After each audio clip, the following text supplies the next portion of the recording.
Hello Hasina আফানি, আমি আপনার কয়েকটা কথা কইতাম আফা। বলো। আফা, ছাত্ররা যে আন্দোলন করে তারা তো আপনার কথা মানেন না। আর যদি না মানে কিছু করার নাই। তারা যে কর মুক্তিযোদ্ধার সন্তান পর্যন্ত ঠিক আছে, চাকরি দেওয়া যায়, নাতি পর্যন্ত তো ঠিক না আফা। মুক্তিযোদ্ধাদের নাতিপুতিরাও পাবে না, তাহলে কি রাজাকারের নাতিপুতিরা পাবে? না না না না আফা, এ গীতা কর, এ গীতা কর। তে আফা, আন্দোলন যে ছাত্ররা মারা গেল তারা লাই গীতা কইবে আপনি।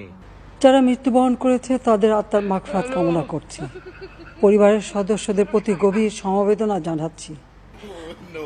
আপনজন হারাবার বেদনা যে কত কষ্টে তা আমার থেকে আর কে বেশি জানে। তে যারা মরলো তারা ফ্যামিলির আপনি কোনটা দিতা না নি? রিক্ত আমি নিঃস্ব, আমি দেবার কিছু নাই, আছে শুধু ভালোবাসা, দিয়ে গেলাম তাই।